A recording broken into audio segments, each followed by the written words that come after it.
What have you witnessed in young boys or as they're going into their teens in the classroom firsthand relating to how they've been influenced by these popular male online figures like Andrew Tate? Yes, I've seen boys talking about how Andrew Tate is the GOAT, the greatest of all time. I believe a woman is given to the man in marriage. I also believe a man has a duty to protect and provide for her. I've had teachers tell me that students are saying things like men build everything and women just need to get back into the kitchen. And they're not trying to be funny. This isn't edgy banter anymore. It's full-blown indoctrination. This isn't just a destructive version of masculinity. It's a gateway to gender-based violence. Why does it take a TV show about incels coming out for the whole country to finally be like, oh my gosh, young boys hate women? What? I get that it's a lot of parents, but that's worse actually. If you just fucking looked at the internet that your kids are on right now, you'd realize how bad it is. There is no content moderation. 9-year-olds are fucking watching car crash videos on Twitter. And you think that kid is gonna end up being a normal kid? But seriously though, why do you guys only care when it's sensationalized in a TV show or in a 4-part series? Maybe instead of showing your kids this show, maybe show them the real life consequences, the real life shit that's happened. Brianna was killed 2 years ago by the same fucking squirmy incel rats that are represented in the show.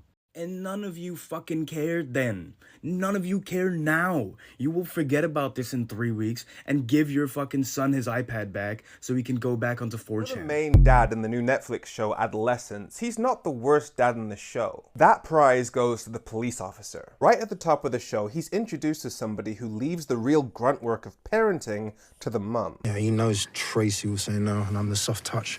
What, are you going to reply? Oh, she'll sort it. And the son perceives this as the dad always having somewhere else to be rather than being there for him. Adam, is this... Go, Dad. I don't want to go. You want to go gym Listen or to work me. or something? I'm Man, here. the door's right I'm there. here. And responds by being equally closed off. I don't want to lift it. I'll take the bus. The dad even says, I don't think I'm the right fit for him as a dad. which sounds like he's one day away from going out for a carton of milk and never coming back, which is a whole other discussion. But what you can see in this clip is he is an absentee father in all but name. By contrast, Eddie Miller, Jamie's dad, was heavily involved in his life. And then I took him boxing. Remember I played a footy with him? And yet despite that active parenting, Jamie went on to take a girl's life, and it's only because Officer Luke Bascom saw that the internet had radicalized a boy in his child's school towards that level of violence that he then decided to take an interest. Does any of this Instagram stuff affect you? Does it, son? You don't call me son. You call other people son. You never call me son. And that frustration from the son is because he can see that it's taken this for his dad to finally show him that level of care. But Officer Bascom was lucky because he was able to reconnect with his son. I've got some free time. I want to spend it with you. Because I love you. And I think that's an important point that this show is making, that it's not about passing judgments on parents as good or bad people, because you can do all the right things and it still go wrong, and all the wrong things and it go right. Like when the parents make the comparison between their well-adjusted daughter and their convicted murderer son. How did we make you here, eh? Same way we made him. The show is trying to show us the challenges that modern parents now face because of what's happening online. Come home, slam the door, straight up the stairs on the computer. All kids are like that these days, aren't they? You can't keep an eye on them all the time, love. We just can't. Look at that fella that popped up on my phone, going on about how to treat women and how men should be men and all that shit. I was only looking for something for the gym, wasn't I? And that's why the third episode is so important, because they give you a psychological look at Jamie through the eyes of clinical psychologist Bryony Ariston. And I love how she explains how to talk to 13-year-old boys about issues of men and women. I was interested why you got in a fight. It doesn't matter, it wasn't a proper fight. I'm interested in what being a man feels like for you. I don't know. It's too big a question, right? And the fight's too small a question. Which is why it's more useful for me to see where the conversation goes and steer it a bit into what you think of your dad and your granddad, for instance. The type of men you think they are. Rather than saying, so, Jamie, what do you think being a man feels like? And that's an important point that this show is making, that we're not going to win this with some huge ideological debate with 13-year-old boys. It's going to take multiple real-world examples to build up a tapestry within their heads about what men and women are and how we're supposed to behave. And you can hear how that attitude is flawed in the little conversations you hear around the kids' school. Shirt, please. And you, Sean. Sorry, mate. the fuck's she on about? Fucking hell. Come, let's go see what the boys are saying. I mean, that's pretty blunt. What the hell does that woman know? Let's listen to what the boys think. But it goes on. You know what? I said go fuck Jamie up. Nah, mate, no point. Well, yeah, we break in, man. Break in. How are you gonna do that? They're talking about breaking into a police station and beating up Jamie because he took the life of Katie. That's the stereotypical alpha male idea of physically standing up for women, even though just 3 seconds ago they were belittling a woman who dared to open their mouth at them. And they're obviously not going to break into a police station, so they're prioritizing this fantasy of standing up for women, yet at the same time in the real world, crapping all over them. And this comes down to not seeing women and girls as people whose thoughts and feelings matter. And you see that with how he talks about those nudes being shared around school. No one will send him any of her pictures because he wasn't careful with the one he got. So he's capable of understanding that a girl wouldn't want her nudes shared around school, but that's only relevant to him to the precise extent that it might prevent them getting more nudes. Which means the girl's feelings have no value in and of themselves other than how they affect boys. Now, why might boys have that attitude? Do you have any mates who are women? No. Like your dad, your mates are male. If boys don't have any friends that are girls, it means they don't know any girls. So girls are just these pretty things on the other side of the classroom, which lends itself towards objectifying them. Which is why Jamie sees girls as this box that needs to be weakened in order to be opened. Everyone was calling her a slag, you know, or flat or whatever, so I thought when she was like that weak, she might like me. And why might he think that this is the approach that needs to be taken towards romance with girls? Involuntary celibate stuff, it's the Andrew Tate shite.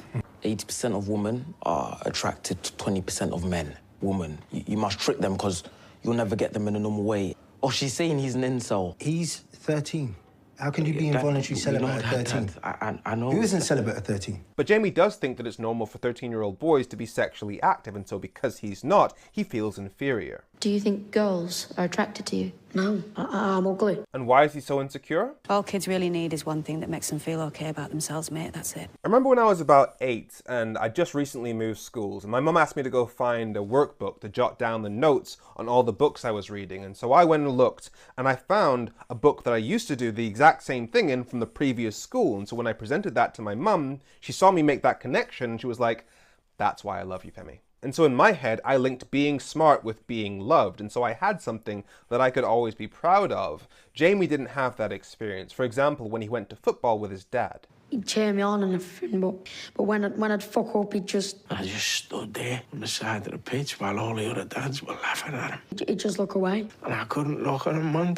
Maybe he just didn't want me to see him looking ashamed. And that looking away of shame, we'd actually seen an example of that in the police station in episode 1. So maybe if he'd shown some pride in his son before that, he wouldn't have had to feel ashamed that day. And I'm not saying that the answer is for all parents to wildly cheer their sons even if they're bad at football. I'm saying, why does it have to be football? Because we know there's stuff that Jamie was good at. He had great grades in school, and he was really good at drawing. Remember he sat at the table, the kitchen table, and he drew pictures, and he was good, wasn't he? And he stopped that. And unfortunately, they don't give us details about why he stopped drawing, but given that he kept saying, "I told you I'm not gay," I wasn't suggesting that you were. You can make an educated guess as to why he didn't want to keep drawing. You know the phrase, that which we devalue, we feminize, and that which we feminize, we devalue. You know, like how certain jobs, the moment that women start taking over them in that field, you suddenly start seeing that that job is paid less? Similarly, the Andrew Tate shite tells us that stereotypically feminine things aren't worth doing. As a result, kids like Jamie are told that unless they're really good at football and having sex with women,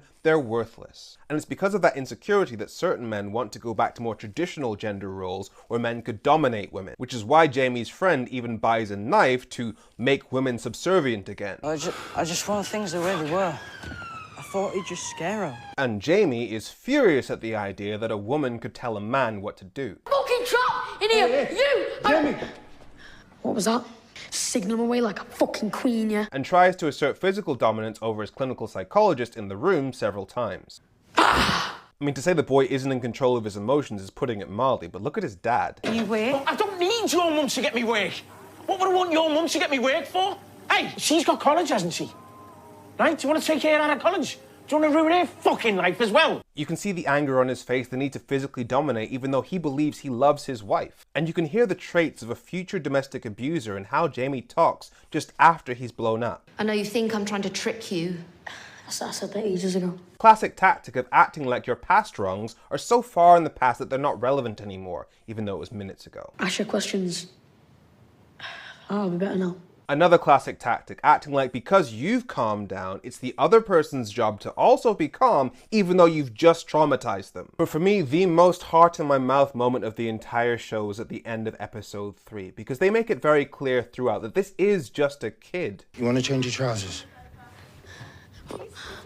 Yeah. And throughout this exchange, you can see the psychologist so utterly disgusted with what she's hearing, and yet she's looking at a child who is begging for her validation, and so she has to balance her disgust with her compassion. I could have touched her, but I didn't. I had a knife. She was scared, but I didn't do that. I could have touched any part of her body I wanted to. I really wanted to, but I didn't. Most boys would have touched her, so that makes me better. Do you like me? Don't you even like me a bit? What did you think about me then? She hates that she's even touched the sandwich that she made for him, which he bit into. Oh, God. This show is absolute 5 stars and needs to be watched by everyone. So, some of you I think have missed it, but they have literally slipped in. It's so subtle, it's so genius, and it's demonstrable as well. They've slipped in the antidote to the red pill. It's not a lost cause. This is what boys need, and I'm going to tell you exactly what it is and how. So, in episode 3, Jamie admits he was not the sporty type. Somewhere along the line, sport got associated with masculinity, and that's just another story. But later, his parents recall how he used to spend hours drawing, but his father wanted him to harden up, so he signed him up for football and boxing, which didn't go down very well. Jamie wasn't enough, it seemed. He wasn't tough enough, he wasn't masculine enough, and this was demonstrated through his inability to be sporty, it seems. But when boys aren't allowed to be soft, which was the other message he was sending, they harden in the worst ways. If you shame their gentleness, they're going to turn to anger. If you deny expression, they'll find validation elsewhere. Jamie did. I mean, when football failed and he got his first computer, instead of drawing, he disappeared into his room, searching for belonging, for a community, for answers, for camaraderie. And that's where the manosphere found him, at his most vulnerable. But this never had to happen. Had his parents nurtured his creativity instead of breaking it, had they encouraged it, he would have had an outlet, a way to process emotions and frustration, anger, energy, all those hormones. Because the truth is, creativity is the antidote. Having something to channel that pain into, whether it's music, art, writing, photography. But somewhere along the way, that got labelled as feminine. But it's no accident that those taught to embrace it, mostly girls, are better equipped to channel pain and to deal with emotions and adolescence through creation itself. It's not just hobbies, it's not just softness, it's not just something feminine, it's protection. It's teaching kids how to deal with loneliness, how to deal with anger, how to deal with everything else and not go down the pipeline. It's not weak. Creativity is literally the antidote to the red pill, and it is saving, it's healing. You still doubting it? Then let me leave you with this clip. Did you know there'll be some good teachers in here? And some good students. My school was a bit like this. And how did you survive them? Very good teacher, Mrs. Benton. It was fucking class.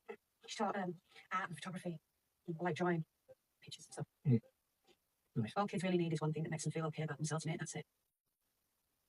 Adolescence is clearly anti-male, it's anti-young man, it's anti-men, it's anti-white. When you watch it, you can see the message. And the problem is, right, young boys are rebelling against this because they're angry at constantly being blamed for the world's problem. Colour me fucking surprised. We've got a guy here who's offended that adolescence is targeting men like him. Well, look, if you feel targeted, chap, if you think young men are being targeted, then you are the people the show is warning the society about. Men like you. It's very clear that you are not interested in any kind of introspection. I think critical thinking is the last thing that you're interested in. But if you honestly think that adolescence is anti-male and anti-white, right, the call is coming from inside the house, chap. You are white and you are male. Just by your reactive stance, I can tell that you're the kind of bloke that doesn't have enough emotional intelligence to understand that there is an objective standpoint from this. You just react on emotion. And it's very clear, blokes like you are scared to face the music. You are scared to face reality. You would rather live in your little fishbowl where it makes you feel nice and warm in this distortion of reality, that you think that this is an attack on men. And of course, you'll completely ignore the fact that worldwide there's seen an increase in male violence towards women. As of December 2024, there were 74 women unalived by current or former partners. A massive increase and the deadliest year since 2016. As well as incidents of SA rising sharply between March 2014 and March 2024 in the UK. So listen, if you're a young man and you're unsure about what masculinity is. You look at adolescence and you think, how does it relate to me?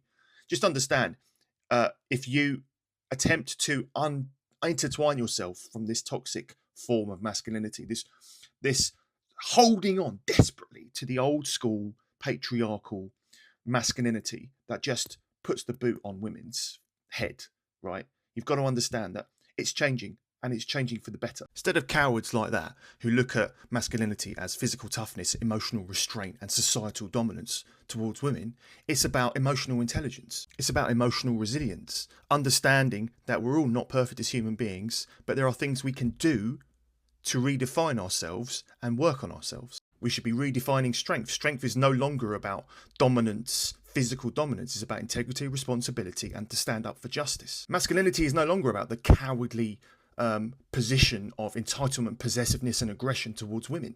And that, despite what you say, chap, women actually statistically make better leaders than men. So if we are so scared of that, it's clear that you are. Modern men actually value partnership over hierarchy. And instead of aggressively holding on to the old ways of masculinity, modern men are finding a real progressive purpose in all this the world. Dudes who defend Jamie from Adolescence defend him because he did what they fantasize about doing.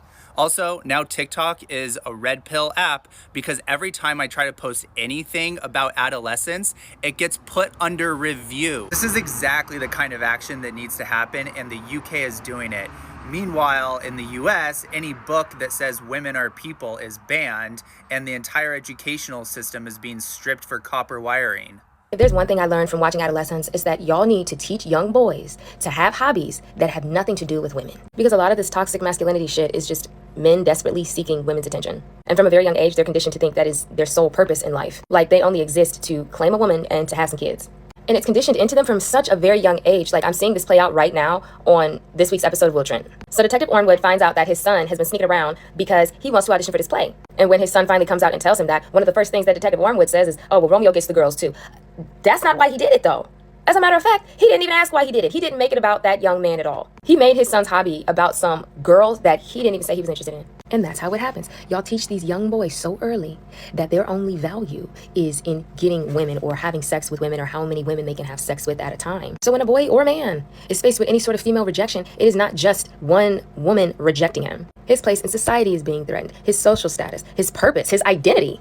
And when you start taking away their identity, that's when they start unaliving other people, unaliving themselves. They do not know how to handle rejection from women because it is not just a simple rejection. And that is dangerous. Y'all need to stop that. I saw it playing out in one scene of Adolescence when the young girl is beating up Ryan because he's at school, he's accessible, and come to find out he was connected to the murder. Once the teachers pulled her off of him, one of his classmates comes over and he starts laughing and says, "You got banged by a girl, you sausage." Ah! Now his masculinity is being threatened in front of the whole school after a fire drill, after a fight, so all the attention is on him. And the gag is, what was the alternative?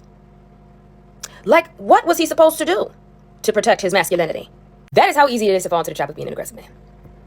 Straight like that. When in fact, he was a man. He was more masculine for being able to take the beating. And y'all are shortchanging them boys because the window of toxic masculinity is like this big. It only allows boys to explore sports, video games, and having sex with girls safely. What kind of life is that?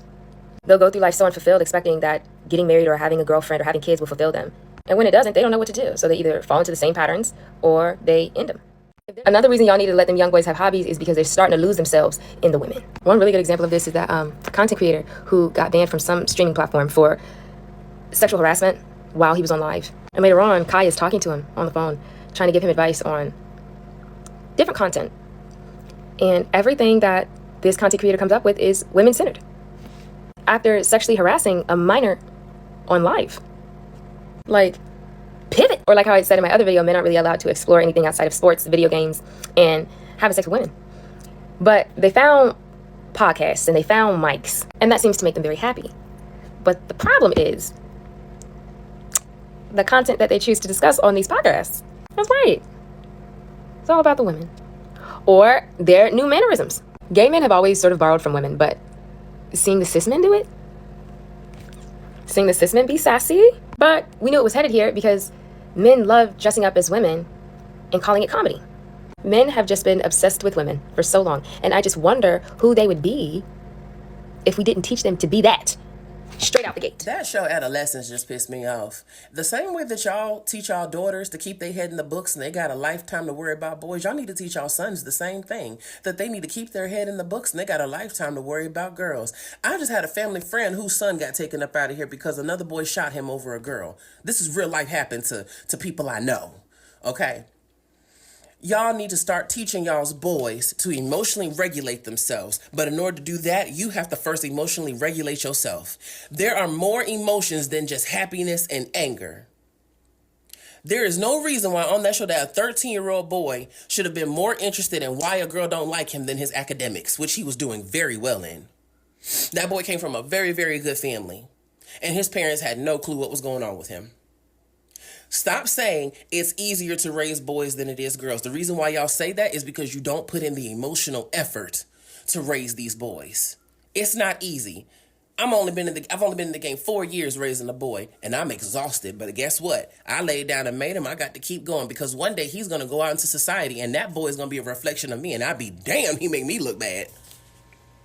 I really need for y'all to get it together when it comes to these boys, because it's going to be some incels out there that's going to try to bully my son because I'm teaching him how to not just only respect women, but to respect people and be emotionally intelligent. But fathers, this is really a father crisis in a lot of ways. Yes, it's social media. It's the incel culture. It is this and that, and that's women. It's mothers enabling their boys, fathers enabling their boys, and literally not raising their boys and leaving them out because they know someone's always going to take care of them, right? Raise girls very differently. They raised that daughter. She's doing fine. Same parents. And Jamie learned that violence from his dad. I make a whole nother video about how much men actually hate themselves and hate each other. So they aren't even going to come up with good solutions because they are so out of touch with their own humanity and have such a low, they have such a low regard for men, even though they worship men. They don't even see their own humanity, so all their solutions are gonna suck. Whoever this guy is, shut up. You're saying the same crap. I'm telling you, do you know how many white, bald men have been saying the 80-20 thing, which was brought up in this show, and this whole 80-20 thing is total BS. But even the writers talk about it, but they don't seem to know what they're talking about. They've even been responding to some of the criticism, right? Or some of the points. They're even calling out Gareth, what's his butt, right? The soccer hero. I'm sorry, football in the UK. Like, no, bro, they don't need role model. We need action. I actually have a bigger problem that y'all need to solve. Fathers and mothers who coddle their sons and treat their sons different than they treat their daughters, because we know that women do this. This is our own work to do.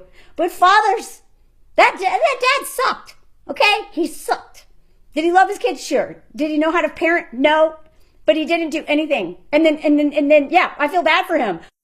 That's a whole nother video, though. So, when he was talking about the problems that cause this, chief among them is the incels, which encourage men to blame women for their lack of relationships and opportunity. Yeah, Scott Galloway does that, too. No one calls him an incel, but he is. But he doesn't want to just point the finger at the incel culture. He says there's a lot of complicated factors. Yeah, I'm glad you said that. We could teach y'all about those complicated factors. But people won't listen to us because we're not allowed to have any feedback. This is the problem I had. He's bullied on social media. Really? He was bullied? The fact that they put that line in there and never addressed it again, Jamie was not bullied. That's called self-defense. This guy admitted that he preyed on her because unlike the other guys, like he literally went after her when she was vulnerable, after her photos were being passed around, and what he did is worse. He tried to be a nice guy when she was, and she didn't fall for it, right? So then she basically was like, called him out for doing Ishmael things, and then he got bullied. Okay, like I promise you, no matter how much you think that boys are getting bullied, I want you to multiply that by 10. Okay, that's what's happening to women online. I am 47. I can barely handle this. I don't know what a 17-year-old or a 13-year-old or a 12-year-old or an 11-year-old, I don't know how they handle this. I don't know how to handle it. But here he is, this vulnerable kid. And then he hears this stuff which makes sense to him about why he's isolated, why he's alone, why he's being, And at this age, with all these different pressures on him and with the peculiarities of society around him, he starts to believe that the only way to reset the balance is through violence. What balance is he talking about, though? that line, that worried me. You see, the writer went down the wormholes of 4chan and Reddit. And by the way, it was a woman who suggested he check that stuff. And then this guy in that interview says that some woman named Charlotte, which is one of his assistants, which I can't find anywhere on IMDb, which I find very troubling because as someone who works in the film industry, where is her credit? But maybe she's on there. I don't know. She's the one who was on these the most, apparently. He thanked her for basically gave her credit for being on. So I don't even know how much time the writer spent on. And yeah, it's not just from Andrew Tate and all that stuff. I could have told you that. Scott Galloway too. It's the fathers of all these boys. Fathers are peddling this stuff. And it's the video game culture. It's corn. It's so many things. And again, he pushes back against Gareth, who is like role models, blah. The role model problem is dads. Okay? Absent dads who don't really care. Even if they're in their home, they're completely checked out. Not dealing with their own trauma, their own violence that they may have experienced. And they're very angry and the whole household tiptoes around their anger. We wonder how this kid may have fallen into bad influences. He didn't have a role model. Who is the role model? His dad should have been. To the show Adolescence, which is the show on Netflix about the young boy who was convicted for murdering a young girl, I have to say, like, it is so deeply reflective of an issue that we have in our society as a whole. Like, even the fact that it centers around the boy and nobody until, like, the very end of the show even acknowledges that the girl is actually the one who suffered. And, like, she's going to be the one that is likely not to be remembered, at least at large, because, again, it centers the boy. I think it says a lot about male violence, patriarchal violence, I should say, and just the ways that, like, a lack of emotional language, which ironically, unusually, Bree, the black therapist who was fired a few years ago, she's phenomenal, by the way, follow her, I'm gonna tag her. But, like, unusually, Bree was literally saying the same thing, that men need a emotional language. I'm a therapist, and I'm going to say the same thing. It is reached the peak to where it is, like, destroying the world. Like, it was already doing that, but it's doing it even more. And I think the show highlighted that very well. But that show is something that one of my other mutuals just said, like, everybody should watch it. I agree, but, like, I think you should look at that and question, why is the little girl not censored? Why is it so easy to censor the boy? Why did everybody, as soon as that boy walked in to that police station, why did everybody start coddling him? Every single adult up in that space coddled that little boy, even though they have him on camera murdering that girl. Sorry if this spoiled.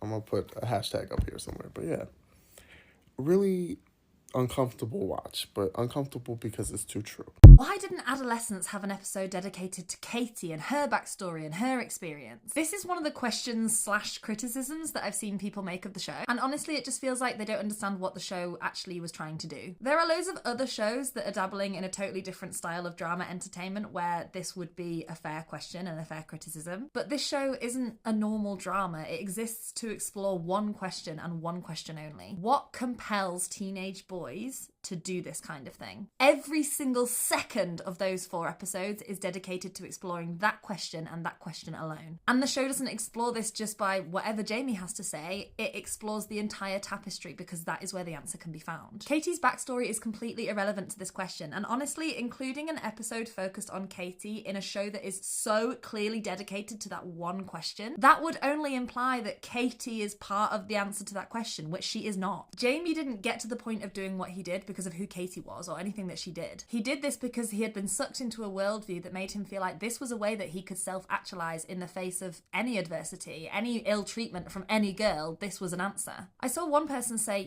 surely the show should have shown us more about Katie to humanize her, because isn't the point that boys don't see girls as humans, so the show needed to humanize her? And I just think that's a really fundamental misunderstanding of what the show exists to do. It doesn't exist to solve the problem. It exists to wake people up to what's actually going on in young boys' minds. The target audience of this show is not red-pilled 13-year-olds who are actually on the verge of doing something like that to their classmates. It's for anyone who has any responsibility in raising boys in any way. It's for parents, teachers, medical professionals, policymakers. The show is about getting people to understand that a little boy becoming a misogynistic killer is preventable and action must be taken. There's more and more media that explores the female perspective of misogyny every day, and while that media is great, it plays a role, it cannot be the only way that media is allowed to tackle this issue. Because media that humanizes women is not going to fix the problem. The role that parents, school, and social media plays in a young boy's life far supersedes whatever show they're watching. The problem can only be fixed by all the people who are involved in raising a boy doing a good job. And that's going to require systemic change, because at the moment, teachers are not enabled to do that. I saw another person say that we should have seen Katie's side of the story, but what does that even mean? Katie's side of the story in this case is that Jamie did what he did to her and she died. Katie didn't play a meaningful role in what happened. If the point of the show is to point fingers at all of the different factors that led to this point, why would the finger be pointed at Katie? The fact that she bullied him online is barely relevant, which is why it barely gets any focus. It provides a motive, but the motive is not the reason that this happened. Kids bully each other every day. Most kids do not respond to that with murder. We don't need to know why she did it, how much she did it. We don't need to know the details because it doesn't matter. What Jamie did isn't about Katie, it's about him. It's about the fact that his relationship with himself and with the world is so messed up that it made him willing to respond to some poor treatment from a girl with life-ending violence. We don't need to know anything about Katie to know that what he did was unthinkably wrong. When Jamie describes what the boys were doing at school, you know, passing around that nude, we don't need to see the impact on her to know that what they are doing is disgusting and wrong. The complexities of her character do not change anything in that regard. What we needed to see was what we saw, something we very rarely see in media. We needed to see that little boy explaining the situation and not even knowing what he is allowed to express or not express, not even knowing how to process it because he's so wrapped up in what this means about his identity as a man. That is where the tragedy begins. It begins with boys completely turning away from their authentic emotions and trying to self-actualize through pretending to be some kind of alpha male. You have to remember that the target audience for all misogynistic content online is boys. Boys are the prime target for misogynistic manipulation that is being done to them. Media that focuses on highlighting girls' experience of misogyny is fantastic. It shows girls that they're not alone. It helps any adult involved in their care be able to better support them. But if you want to actually do something about the boys, then you're going to have to take a good hard look at the boys. And if seeing how human they are bothers you, then you're not quite ready to be part of the solution. When incels can't achieve love, they'll settle for fear instead. We need to talk about episode 3 of Adolescence. Episode 3 shows a fantastic performance from Owen Cooper, and it shows the emotions behind men who hurt women. Just like the sandwich that he's offered at the beginning of the scene, Katie wasn't Jamie's type. He wasn't into her, but he gained interest once she got bullied and knocked down to size, and he felt like he had a chance. And she bullies him for being ugly and calls him an incel. And it's interesting because Katie was the one who actually suffered. Nude photos of her got shared all over school, but Jamie is the one who's violently lashing out.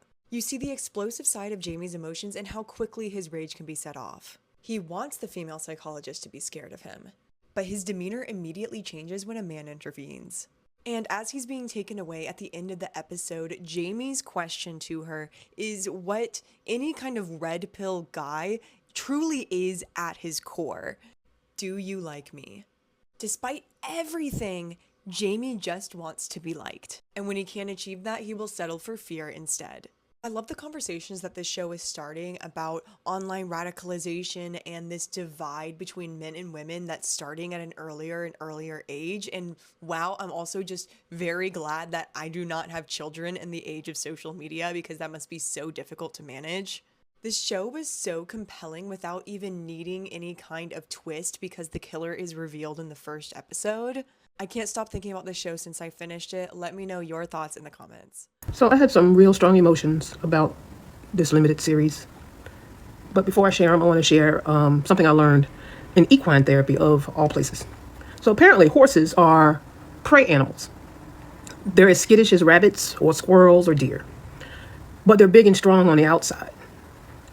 And so we look at them and think power and strength. While inside, they're faint-hearted, timid even.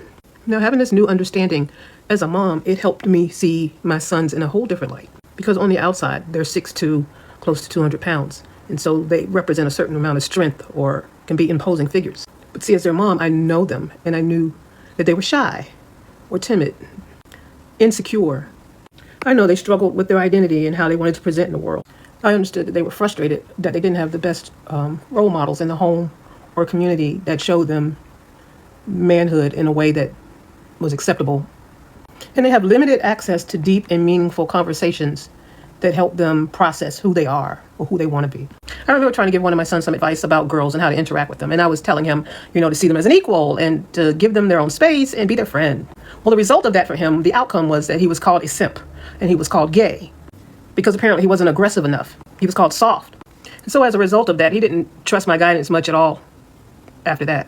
And I've watched some of the videos and the comments here on TikTok from different perspectives. And it is a village issue. It is not just parenting or nurture nature. It is community. It's a community issue. But the one thing that really resonated for me and made me even want to do a post in the first place was with all that we've been given, in that meeting with his therapist and during that assessment, when it was all over, he asked if she liked him. Like the thing that was most important to him was being liked. And that struck a chord with me because I remember having an interaction with my son when he was in the 7th grade. And I was coming down on him about, schoolwork or cleanliness or something, just going in on him. And during that, it broke him. And he asked me that. He said, "Mom, do you even like me?" And that hit me like a ton of bricks. Just the power of acceptance at that age, during the adolescent years, is bigger than anything else for them. It is the thing, I think. Like you can say, "Oh, I love you, son. I love my kids." They may understand that you love them, but there's something about, do you, like me as a person? Yeah, that's what hit me hard. Did you notice the way Jamie's mom was constantly trying to keep Jamie's dad emotionally regulated? Regulating the emotional tone of a family is exhausting. It's invisible, and it largely falls on the women to navigate. Not just in a marriage either. There are several examples in the show Adolescence on Netflix where it is not only a woman's job to carry and keep the emotional tone at a regulated pace, but it is for everyone's safety. While emotional regulation and emotional labor is not a primary theme of this TV show, female characters of this TV show are such great examples of what it means to keep the emotional tone of a family, of a school, of a police situation in check and balance. And yet it's a position that goes largely unnoticed. If you're someone who's in burnout, who sees yourself in some of these characters where you're constantly feeling in this state of fight or flight, where it constantly feels like you're in charge of keeping your family from erupting into chaos all the time, there's a valid reason why. My therapist brain was geeking out the entire way through watching Netflix's new show, Adolescence. At first, like most people, I thought that this was another whodunit case, but it is so much deeper than just one crime. It's so much more about the dangerous ways that toxic masculinity is shaping young boys today and the way that social media fuels those ideologies and the systemic failures that led Jamie down this path. To understand Jamie, we have to look at both micro and macro level influences. At a micro level, we have his family, and especially his father, Eddie, who is emotionally repressed, kind of generally angry, and he struggles to be vulnerable. Jamie idolizes him, which means that he learns that dominance, anger, and control are the acceptable ways to handle emotion. Another micro level would be his school, which during the episode where the cops are visiting his school, we see that it's just kind of complete chaos. It doesn't feel like the teachers are actually focused on helping the students. It seems like everyone's just trying to get through the day, including the students. Jamie is not popular and he is not seen as sexually desirable, or that's how he perceives himself. And so he ends up falling into a group that maybe is more supportive of the harmful ideologies that, he might be finding on social media, and even has a friend that is willing to aid and abet him and hide some of the evidence. But I think the macro level is where things get really disturbing, and this is where we need to pay attention. Young boys like Jamie are being radicalized in real time every day in online spaces that normalize misogyny and violence. The rise of incel culture and male grievance narratives teach boys that women owe them something, and if they don't get it and then experience rejection or humiliation, then it's an attack on their worth as a man. I thought the show did a really good job of giving examples of those male grievance narratives, like the 80-20 rule, in which there's this idea that 80% of women are attracted to 20% of men, which leaves the other 80% of men theoretically incapable of accessing closeness to women. Jamie's interactions with Katie were framed as bullying from Katie to Jamie, which in toxic online spaces is often used to justify violence. And unfortunately, this is what happens when young boys lack healthy male role models. Instead of learning emotional intelligence, accountability, and self-regulation, they absorb harmful narratives about control, power, and entitlement. And this isn't just fiction, this is happening everywhere. I do see it in my work as a therapist, and it's scary. And I feel like the show actually did a really good job of showing this. It can happen in the most well-meaning of families. Jamie's dad wasn't a horrible person. He just wasn't super present in recent years because he's had to work more. He's definitely angry and hasn't learned how to express his emotions in a healthy way. But, just that absence and that lack of connection with a father creates a perfect storm. Jamie starts looking online for those male role models and finds these very strong presenting individuals who tout this harmful ideology. Now, my diagnostic impressions of this character are probably going to be some sort of conduct disorder, an intermittent explosive disorder, because he's really young, but he's shaping up to take on very sociopathic or narcissistic tendencies with an inability to control or regulate his emotions and a lack of empathy for other individuals. Those diagnoses are not something that someone is born with. Those are created, and this is a new way in our society that is happening as online radicalization. But beyond his personal diagnoses, Jamie's story is actually highlighting a lot of systemic failures. His school didn't intervene, his parents didn't model emotional health, and the society that he found online was pushing him toward an ideology that glorifies violence as a form of validation. The episode where he was meeting with the psychologist was extremely poignant because you can see how he tries to assert control and instill fear in her, because even though he's a 13-year-old boy, the fact that she's a woman controlling that setting is absolutely intolerable to him, to the point where he actually ends up sort of confessing. So what's the takeaway here? If we don't start dismantling toxic masculinity at its root by teaching our young boys emotional literacy, healthy coping skills, and dismantling these harmful online spaces, we are going to see more stories in real life just like this.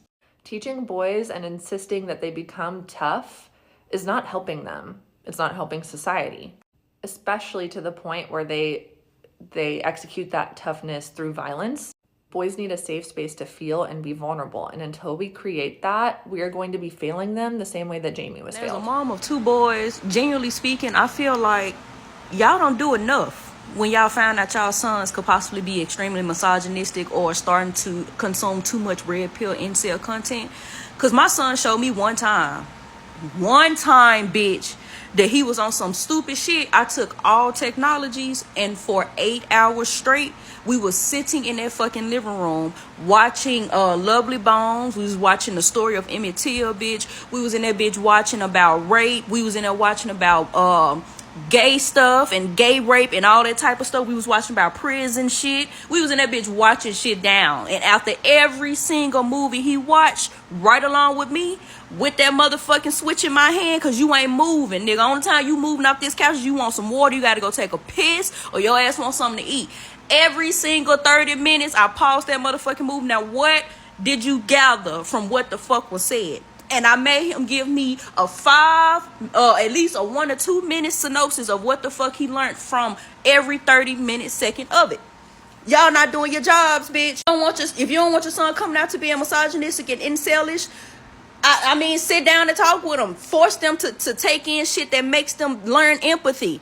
Make them watch shit that we was forced to watch growing up. You see what I'm saying? Because as a young girl, I had to consume all that shit. I had to consume how it is being a black young girl in America, especially a young girl, and how quick it can be, how quick you can be perceived as fast, how quick you can actually be kidnapped off these motherfucking streets. I ain't watch all this shit for nothing, and my kids gonna watch that shit too. I'm raising empathetic, strong-willed men. I'm not raising no motherfucker that think it's cool to be a fucking sheep, that's cool to be an incel, that's cool to... Hell, fuck no. Do your jobs, y'all. Do your job. Adolescence is an incredible example of the different ways that parenting styles and societal gender roles can impact two children in the same family. And in this case, it is Jamie and his older sister, Lisa. Now, the parents Eddie and Amanda love their kids, but their parenting style did have an unintended impact on their son, Jamie.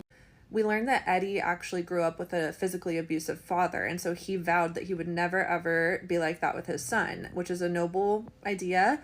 But what ended up happening is that Eddie didn't actually learn how to work through his anger, and so he had this like silent, tense anger that we can even feel in the show. And he probably used avoidance as a way to cope with that anger, which left Jamie without firm boundaries or any guidance on how to deal with his own emotions. We learned that Jamie spent a lot of time in his room alone, and his parents let it slide because he wasn't doing anything wrong per se, and Dad was working a ton, and maybe they just wanted to give him space, but it sounds like they gave him too much space. Without those firm limits or check-ins, Jamie never learned how to cope when things didn't go his way. Amanda, the mom, is more of the peacekeeper in the family, and we learned that in the first episode when it's kind of odd. We could also go down this rabbit hole at a certain point, but Jamie chooses to bring his father as his support parent. I forget what they called it in the show. Even though his mom is the one who knows about his like dietary restrictions and his fear of needles, he chooses his dad. But since his mom is home with him most of the time and she's acting in more of a peacekeeper role, she probably avoided confronting Jamie on his more negative emotions. All of this created what is the perfect storm of Jamie's psyche. He bottled up his emotions and he sort of started to internalize that the world should conform to comfort him. So his parents were well-meaning and they gave love, but not accountability maybe. Jamie absorbed that as permission to vent frustration in unhealthy ways, and boy, did that go wrong. Now, how did Lisa turn out so differently? She's compassionate, grounded, and she's the family's rock. And that's all despite growing up under the same roof as her brother Jamie. Now, part of that might be personality, but also part of it is how she is raised and what the expectations were of her. From a young age, whether she realized it or not, Lisa was being socialized, both in her family system and by society as a whole, to soothe and comfort others. Like most girls, she's praised for being kind and helpful. Since that's the role that she's already playing as the older sibling, Jamie was not expected to step up and play a supportive role. It also mentioned that Lisa was bullied too, but it seems that she processed her emotions in a healthier way, perhaps by talking to her family or her friends, whereas Jamie withdrew and simmered in the anger. It's heartbreaking. It's the same loving parents, but one kid channels into maturity and the other one into violence. A huge factor here is gender socialization and the different messaging that girls and boys get from their families and society on both the micro and macro level of what's expected of them. Girls are taught to be nurturing, patient, and emotionally attuned. Boys often get the opposite message, like man up, don't cry. Jamie likely got subtle cues to suppress his vulnerability, even just by watching his dad do the same. Anger is likely one of the only big emotions that he felt comfortable expressing because it's more socially acceptable for boys. And when he had feelings of sadness or insecurity, he bottled them up, and they exploded later in an angry way. And if a boy feels upset but entitled for things to go his way, that anger usually looks for a target. We see Jamie's entitlement, and that's likely because he was not really in a position in his family system or society to learn how to empathize with others. And when he went online looking for people to look up to and model himself after, he found angry men. He spent ages alone in his bathroom, absorbing that unhealthy rhetoric and likely listening to a few choice online gurus, getting a lesson in misogyny. In short, the systemic gender norms primed Jamie to be a ticking time bomb, and they primed Lisa to be an emotional caretaker. Same society, but different rubrics for handling feelings. In that heartbreaking final scene, we see Lisa still trying to accommodate her parents and soothe and caretake.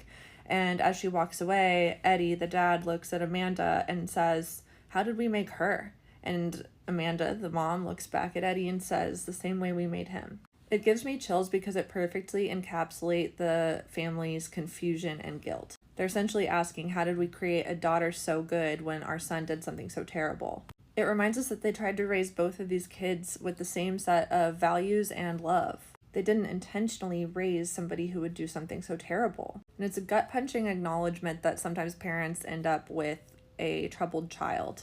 I think realistically it's a mix of nature versus nurture, of individual temperament, and of the societal norms that are imposed differently on girls and boys. In the end, I think Jamie's development was a perfect storm of a avoidant parental approach, a lack of an emotional outlet, and finding toxic masculinity amplified online. Lisa was guided and expected to handle her emotions in a more mature way. Same society, same household, but Lisa and Jamie were handed different scripts. That heartbreaking final scene just highlights the tragedy of the idea that they ended up with one well-meaning and heartbroken daughter and one son behind bars. The hardest part about the movie, or this docu-series, whatever this is watching the adult men respond to the adult women in the way that they are, and then expecting that little boy to be any different. I don't know if I could keep watching this. Because it happened in the first scene that I saw. Very first episode, the woman did it. And she introduced the male detective. And then she caught herself. And again, I don't know if that's how it was planned. I don't know if that's the scripting. Because everything is shot in one take. So I don't know if those pauses, I don't know. But from the way it came off, it's like the adults are literally mimicking the behavior of the children. The only difference is that they have a little bit more self-control. A little bit more self-control. Adolescence. Enough said. And before y'all ask, yes, next week's podcast episode will be my review on the show. Absolutely. Adolescence was such a good miniseries, not only because it provided and brought awareness to the problem, which is these young boys having access to this red pill content, but because it also provided the solution, which is active, hands-on fatherhood. Respectfully, I feel as though the primary solution to this rise in red pill content amongst young boys is active, hands-on fatherhood, in which the fathers are teaching these sons healthy masculinity and emotional regulation. Because moms can only do so much in this category. These boys need their daddies.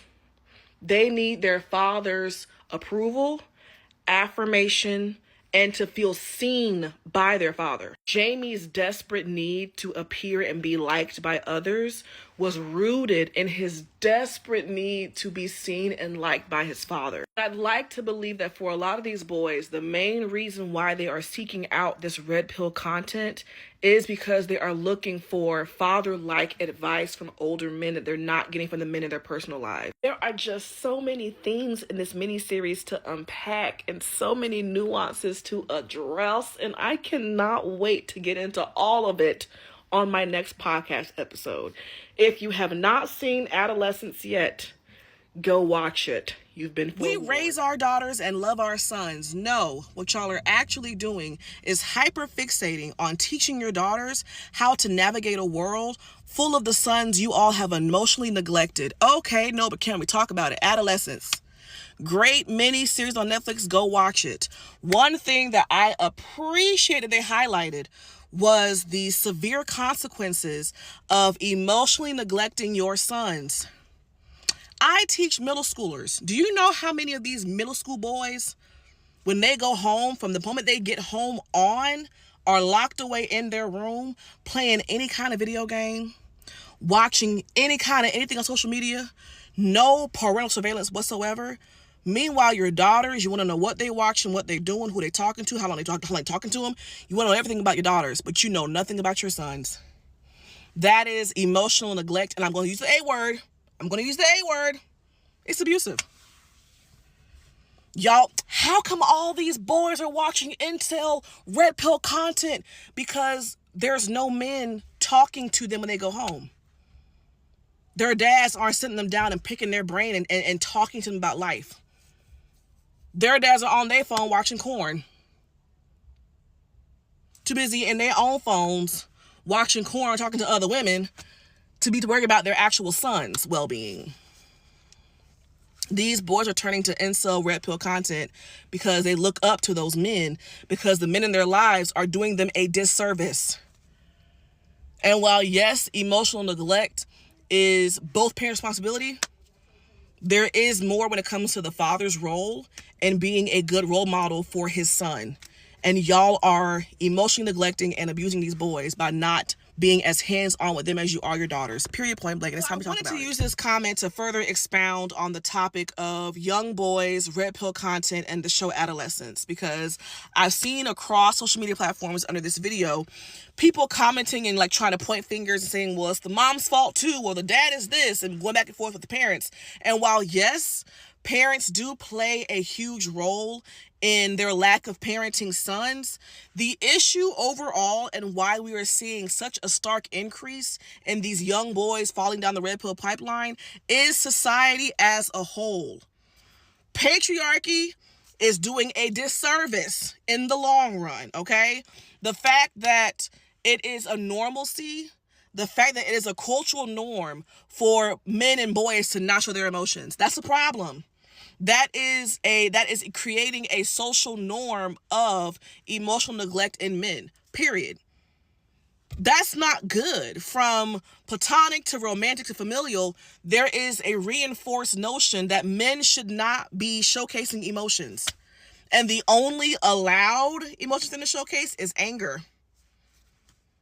That's not healthy. And we can't continue to point fingers at who's the more responsible person in the situation when the reality is we all kind of are. If you as a woman, as an adult woman, get turned off by a man crying, you're part of the problem. If you as an adult woman don't want to hear a man's emotions, don't have the capacity or have the desire to be a man's emotional safe space. Now I get the parameters of safety and such, but we as women also help continue this issue as well. And as long as we continue to point fingers at who is doing it worse, we're never going to get to the root issue, which is we all play a role in it because society as a whole is setting us up, both men and women, to create and reinforce the idea that men are emotionless shells of people. And that's the problem. Society and patriarchy as a whole enforces emotional neglect in men. That is a cornerstone of patriarchy. And until we as society challenge our thoughts, challenge our beliefs on what it means to be a masculine man, challenge our thoughts and beliefs on what masculinity even looks like, we're going to continue to see this issue further and get worse. So I'm going to further expound on this topic on my podcast episode about this show next week. But let's stop pointing fingers at others and start challenging ourselves and ask ourselves, in what ways am I upholding these toxic, poisonous beliefs about what it means to be a man in our society? In response to my videos talking about the miniseries Adolescence and how I feel that a lot of young boys are being emotionally neglected, a lot of you are asking, what is the solution? How do we fix this issue? I have a son, I have a nephew, I have a grandson. What can I do to help solve this issue? So I'm going to do a two-part answer. This video is going to be the answer that I give to what I think men should do to help solve the issue.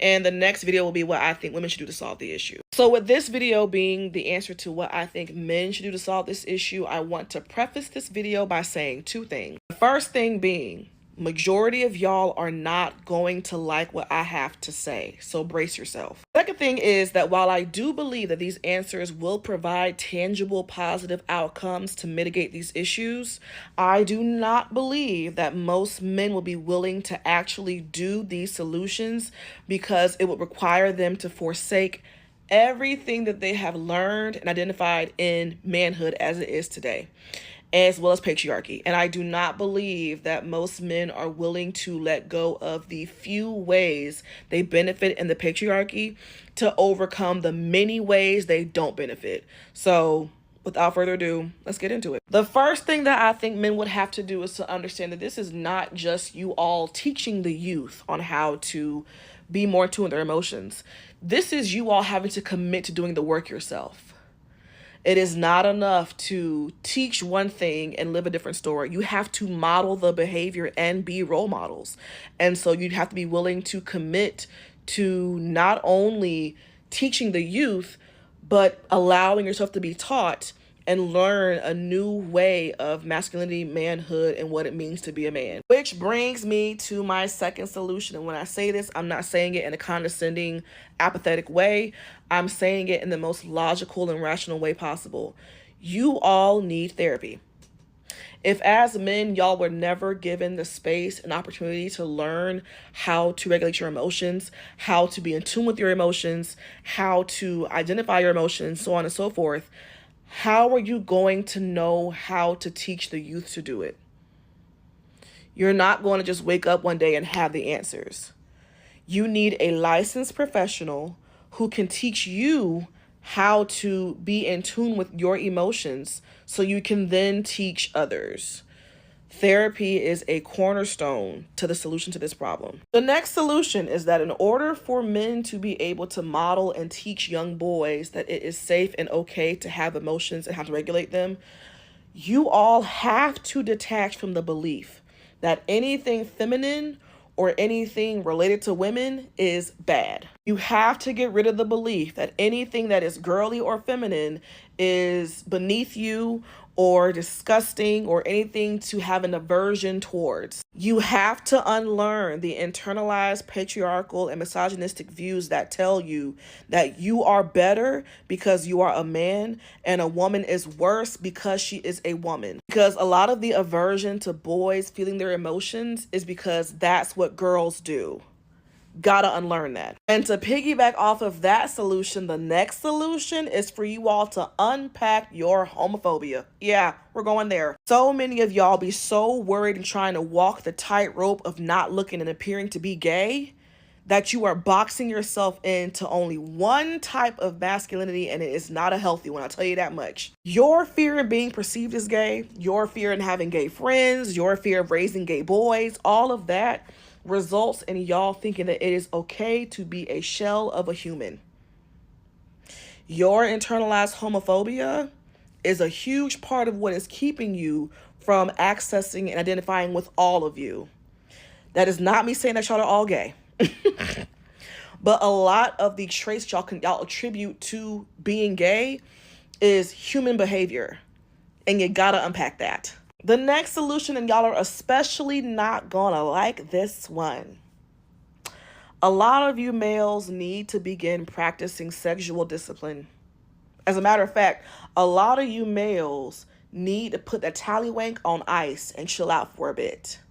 Seriously. Because a lot of you males have repressed sexual trauma that you have not dealt with. And that sexual trauma is resulting in y'all's sexual compulsions and behavior that is reckless and not healthy. And it is not going to look good to try to tell the youth to behave one way when it comes to women, and you are not behaving that way. Gotta work on that. You have to be able to model to the youth in your own actions what it looks like to be picky and choosy with your tallywhank. How it looks for a man to have standards about his body and who he allows in his space. That it is not okay to be just this lustful, sex-crazed beast who will put his thing in anybody and anything. You have to be able to model that behavior because it's not enough to just tell them to do it. You have to be able to show what that looks like. Not to mention, you all's sexual behaviors reinforce the idea that women are just sexual objects for your pleasure. It also reinforces the idea that rejection is not protection. It is a bruise to your ego as a man. Not good messaging to be sending to the youth at all. So, if you want to see solutions, put that tallywhack on ice and start learning how to say no and being okay with no being told to you. Yeah. Which leads me to the next solution, which is that y'all need to accept and be okay with and practice walking away from women romantically who want to keep you in that unhealthy box of masculinity. And what I mean by that is, if she loses respect for you when you cry, she's got to go. If she believes that a man arguing with a woman is beneath him, as if y'all aren't two humans, she's got to go. And if she's homophobic, she's got to go. If she believes in or reinforces any of these toxic masculinity traits, you shouldn't be with her. Yeah. Because what impact will you have trying to redefine masculinity and be a role model to the male youth if you are continuing to date, marry, and have kids with women who are perfectly fine with the archaic versions of what it means to be a man? Yeah. The next solution, which piggybacks off of a previous one, is that y'all have to encourage and normalize respecting women and holding them in high esteem and doing right by them and shaming the males who don't do that. You all as men need to come together and recognize that this whole simp narrative is whack. If you claim to be straight, then shaming straight men for loving women doesn't make sense. Nor is it healthy messaging to model to young boys that loving, caring for, and respecting women makes you a simp.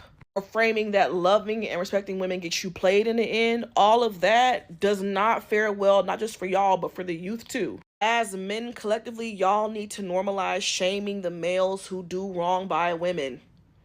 Y'all need to improve your bro code to conclude not befriending and not tolerating other men's mistreatment of women. If you want things to change with the youth, y'all need to model what it looks like to call your guy friends out on their shitty behavior towards women and or cutting your guy friends off for said shitty behavior towards women. Y'all need to normalize a zero tolerance for males around you who violate women, who put their hands on women, who do worse.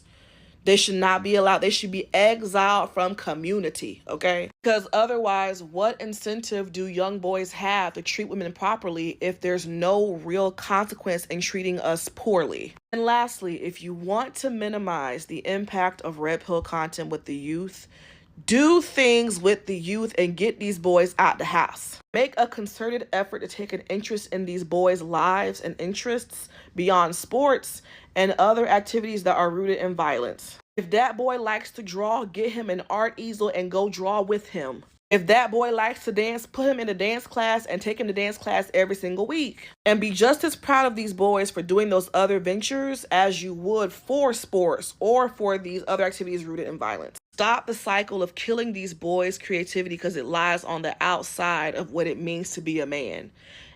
Stop doing that. Encourage it, if anything. Celebrate his painting or his recital with the same intensity you would his touchdown. Enough said. If you made it this far, I appreciate you because this is a long video. However, this topic is very nuanced and very clearly loaded and packed. And by now you can see why I said I don't have much faith in men actually doing this. But hey, y'all had questions. I got answers. Do with it what you will. In response to my videos on the mini-series on Netflix called Adolescence, a lot of you have been asking what is the solution to combat the level of incel / red pill content being targeted at young boys. And in the last video attached to this comment, I made the part 1 answer to this question that was dedicated to the men's. And this part 2 video is dedicated to the ladies. Now, before I get into my answers for the ladies, I want to preface it by saying 2 things. The first thing is that most women who watch this, who date heterosexually and only want men, are not going to like what I have to say. So brace yourself. The second thing being that while I do believe these answers would help to solve the overall issue, unfortunately, I do not believe that most women are going to be willing to do the actual work needed to enact these answers in practice. But you asked the question, here are my answers. Let's get into it. The first thing that a woman can do, whether she is a mother, an aunt, a sister, whatever the hell, is work on unlearning her own internalized patriarchal and misogynistic views. If you as a woman want to be a safe space for young boys and be a trusted source to help them combat these issues, then you yourself need to unpack and unlearn everything you have been taught of what it means for a man to be a man. You yourself need to step out of the very small box we have been conditioned to put manhood into and understand that manhood is a lot more vast and diverse than that very small archaic box. There is no way that you as a woman are going to be able to teach and allow for the boys in your life to learn and accept their emotions and learn how to regulate them If you believe that boys or men who cry are weak or girly or even gay. Which leads me to my next point, which is that while you're unlearning and unpacking those things, go ahead and unlearn and unpack your internalized homophobia as well. Yeah, because the reality is the men folk aren't the only ones calling anything that a man does that could be labeled as feminine or non-manly gay. Women do it too, and it pisses me off. Shaming and ridiculing and picking on boys and men in general for doing things that fall outside of that small box of masculinity doesn't help a good goddamn thing. Stop that shit immediately. The next thing you could do is stop participating in reinforcing these archaic views of boyhood and manhood. Let these boys cry at a young age. He is 2. Okay? Let these boys express emotions beyond anger and frustration. Let that boy play with the kitchen set and the Barbie dolls and not just action figures and toy trucks and such. Let these boys be just as much as you let girls be. This next answer is going to be controversial, but I'm going to say it anyway. As a woman, and especially as that boy's mother, it is your job to normalize all things girly and feminine to him. It's your responsibility to introduce him to all things feminine and to see it in a healthy way. The same way you let girls wear pants, let that boy try on a skirt. It's cloth, it is fabric, and it's not gonna turn him gay. I promise you that much. If he is admiring you while you do your makeup, let him play in the makeup with you. What is wrong with that? It is quite literally powder and liquid on your face. Let that boy play with the kitchen set and Barbie dolls and not just toy trucks and action figures. And let the boy wear pink. It's just a color.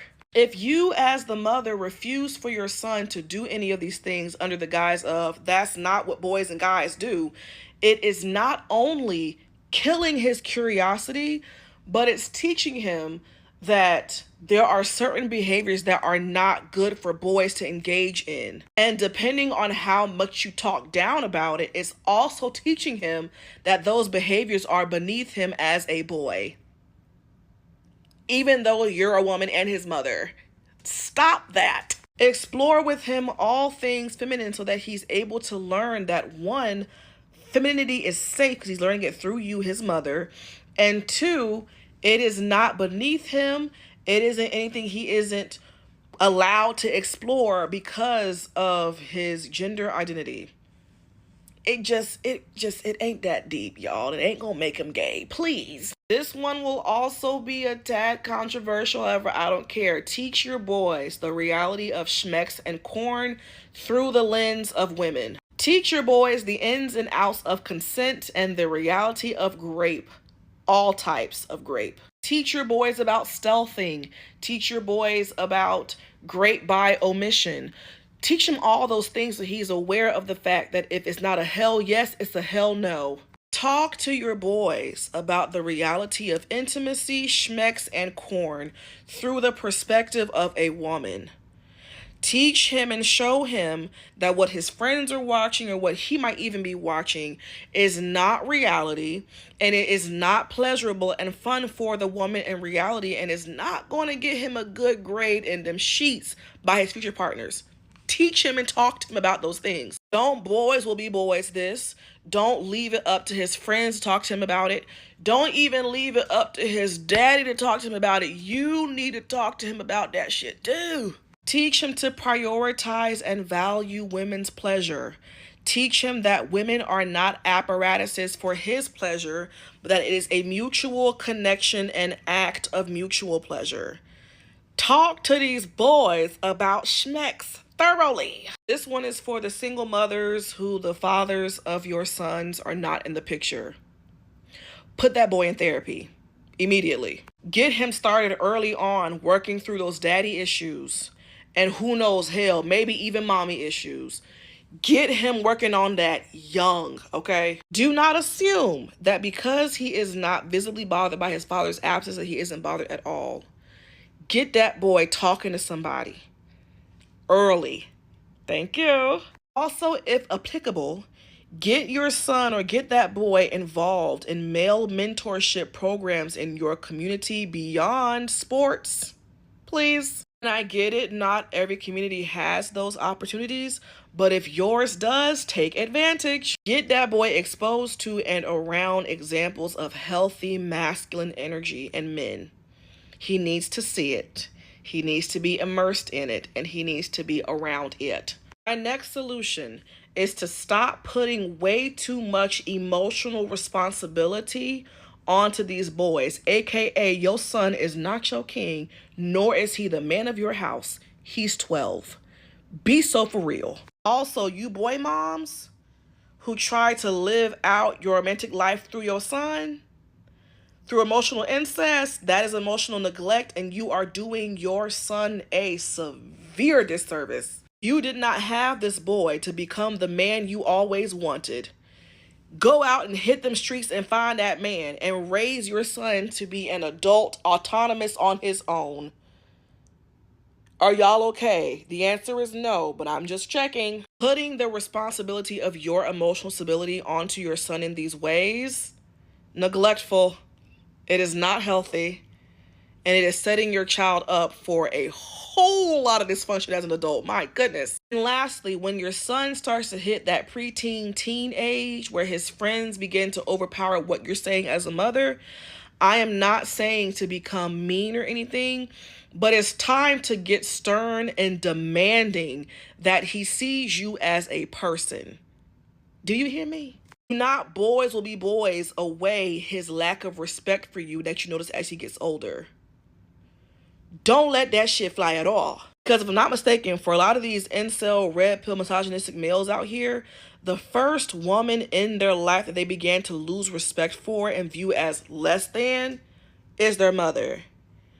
I don't know the full answer on how to do it, but see to it that does not happen with your child, okay? See to it that no matter how old your child gets, he always respects your personhood and your womanhood. Because to watch him lose respect for you as he gets older and you don't check that or do anything about it, I consider that to be emotional neglect as well. I do. If you don't want him going out into the world viewing women as less than, don't you dare allow him to view you as less than. Fight for that thing. I don't know how, but fight for that, okay? So yeah, these are my answers for the ladies. Y'all asked, this is what I got, and I hope it helps. The way y'all are pulling all types of muscles, reaching to insinuate that Katie bullied Jamie, and that's why he did what he did, that has me pissed to the highest pissivity. The amount of men and women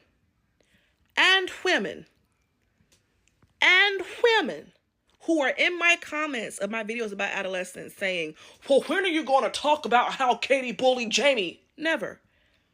Don't hold your breath. Actually, hold your breath. The fact that y'all are trying to figure out a way to blame Katie for what happened to her just reinforces the phenomenon of the perfect victim. Because first and foremost, was Katie bullying Jamie? Or was Katie displaying a valid reaction to her nudes being leaked? This is how I know majority of y'all are child left behind, because see, y'all keep throwing this bullying word around, but the reality is a bullying dynamic is one-sided. It is one person harassing and bullying another unprovoked.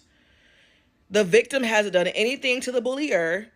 The bullier is just reeling in on this person for no reason. That's not what's happening here. Katie did not just wake up and say, you know what I'm going to do today? Harass Jamie for no goddamn reason. Jamie was one of the boys who was looking at her nudes, and I'm pretty sure Jamie was not the only one that caught fire for looking at said nudes. Which leads me to point number 2. We only hear about Katie's actions through the lens of Jamie. Of course, Jamie with his fragile ego ass is going to frame Katie's behavior as bullying because in his mind, him unaliving her wasn't him doing anything wrong and was valid. We never get a real objective take on what happened betwixt Katie and Jamie. We mainly only hear it through the lens and perspective of Jamie. Of course it's going to be skewed. What are we talking about? A boy who doesn't even want to sit with his own actions for real. A boy who wants to berate and look down on and yell at a woman psychologist but calms down when the male security guard walks in is not going to give us a fair depiction of the person he unalive. Let's be for real. See, what I think is happening is a lot of y'all are extremely uncomfortable with this series. A lot of y'all are uncomfortable with the reality, that a lot of boys and men do not respond well to rejection to the point of unaliving.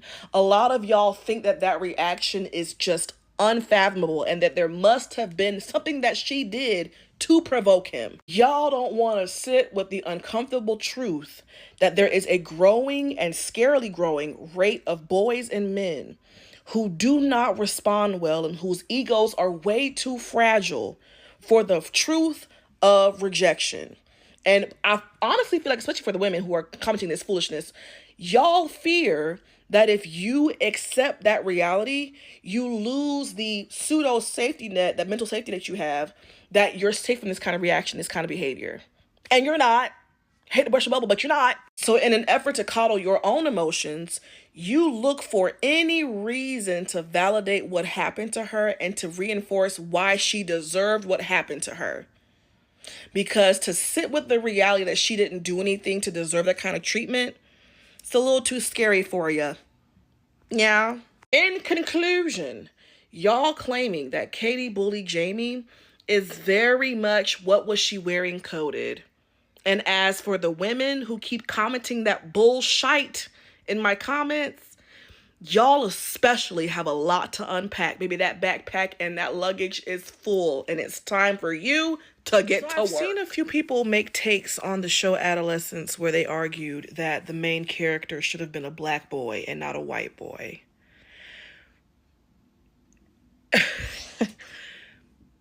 Do y'all not realize how not smart of a thought that is? If the goal of the show is to bring awareness to teenage boys' violence, do you really think that casting the main character as a black boy would have effectively conveyed that message? Black boys, the same black boys society already deems violent. The minute that SWAT would have busted in a black boy's room, majority of the audience watching would have already found him guilty, which would have defeated the whole purpose of the show. Casting Jamie as a pubescent, high voice-pitched white boy was intentional and necessary because the majority of the audience watching that show needed to be able to empathize with him and go along the emotional journey of said show. The majority of the audience watching this show needed to experience the emotional wrestling between, but he looks so innocent. How could he do that? All to realize in the end that that boy was guilty as hell.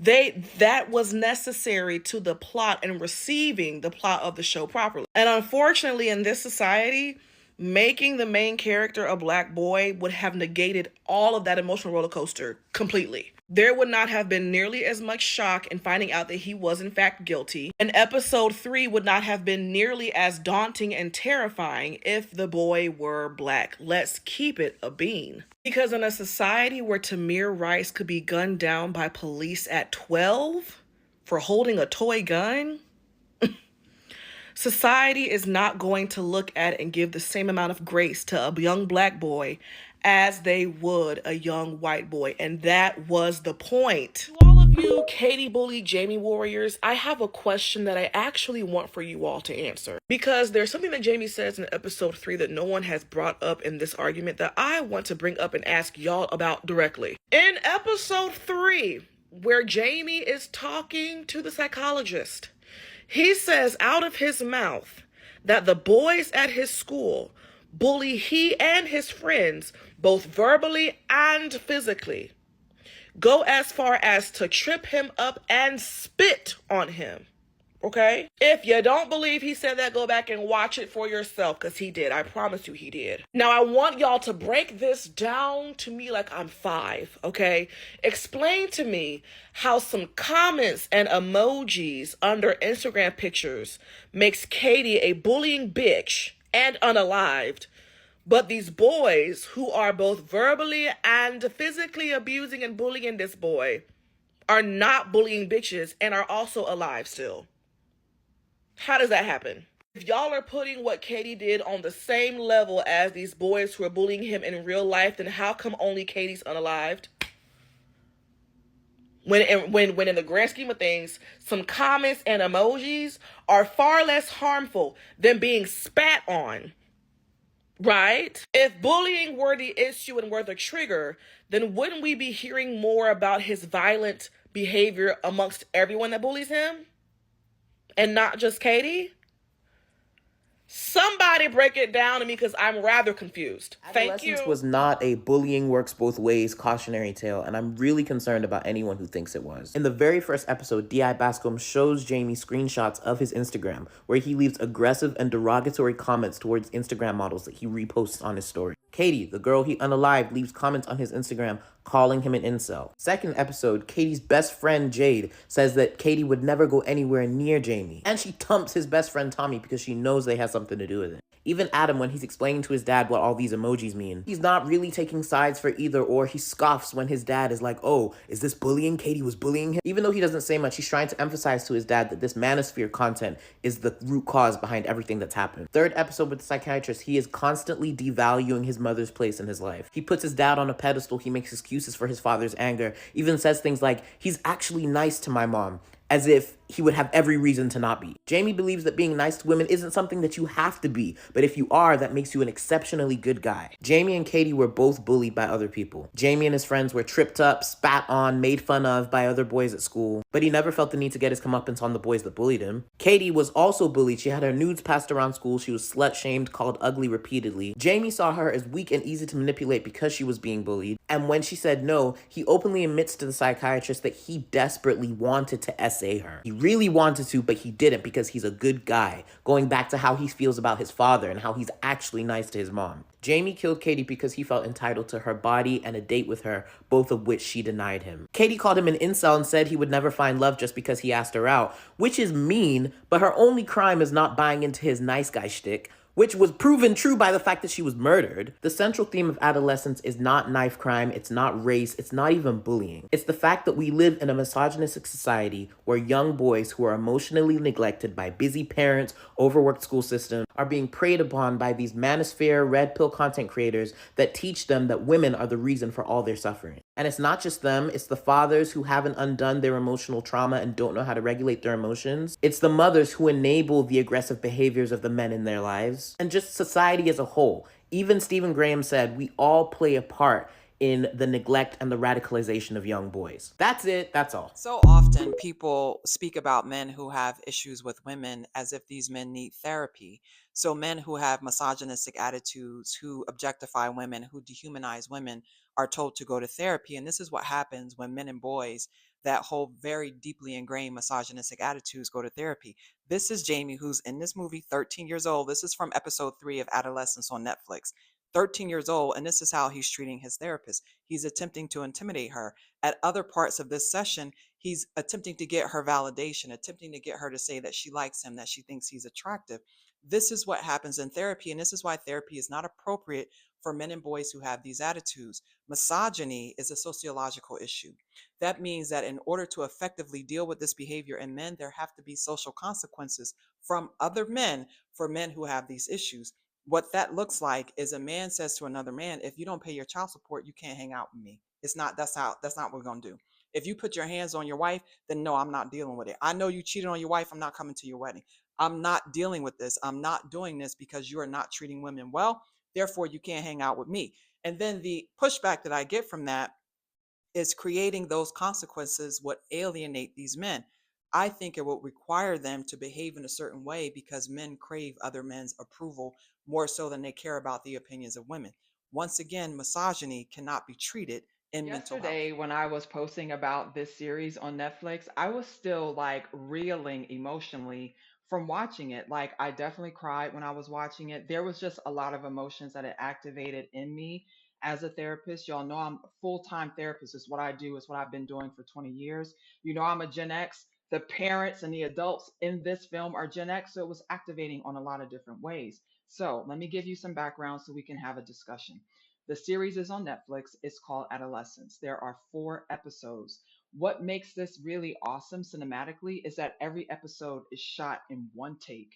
In one take, like they say, start, and that is what you see on Netflix. It is amazing. A lot of work, a lot of practice went into it. It's very provocative, right? Now, the premise is that this boy, 13 years old, is charged with harming a classmate, a girl. And the producer is saying that fundamentally we have to ask ourselves what happens to a boy, a 13-year-old boy and his friends, that they get to the point of being able to objectify and dehumanize girls to the point of being able to harm them and feel no remorse. That is what we need to talk about. Now, of the 4 episodes, there's one in the school, and then there's one that is a one-to-one session with the therapist and this young man, who once again needs every single acting award there is. Give it to him right now because I said so. Give it to him. That series, that interaction with the therapist and with him had me in tears. It blew my mind. It's what we're going to talk about next. So go watch this, but let's talk about the therapy and the kid and what happened. Yesterday, when I posted about misogyny being a sociological issue and requiring social consequences to effectively address that attitude and behavior among men, it seems like that's really a popular conversation. Y'all are going back and forth in the comments, and I'm here for it. I wanted to address something that I saw repeatedly in the comments, which was the call for more male therapists. The reason why that is not the answer is the same reason why having Clarence Thomas on the Supreme Court is not the answer, because race and racism are not the same. Misogyny and maleness are not the same. So a man that has not unpacked his internalized misogyny is going to do harm. He's going to replicate those attitudes and thoughts in the session, the same way a woman who has not unpacked her own misogyny is going to bring that into session. There is no requirement that any therapist do any kind of internal work. It is recommended, but it is not required. There is no test to determine if a male has eradicated those ideals within himself. The only thing that we can do is hope. And what I can tell you is that most male therapists are deeply problematic.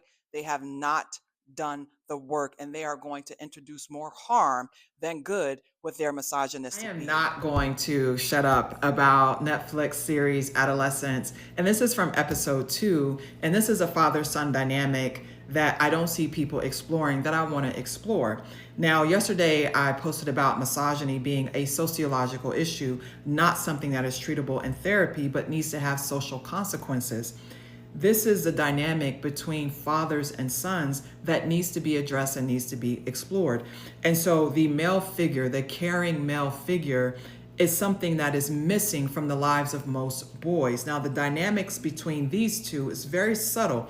So the cop, clearly, you see his suit is classy, he's muscular, attractive, he's handsome. He talked about being athletic and aggressive. His son is nothing like that. And so his son is more socially awkward, not into sports, not interested in girls, and he's having a hard time relating to him. This speaks to the alienation and isolation of boys that don't follow this typical sports girls, the most boisterous person in the room script. They are different.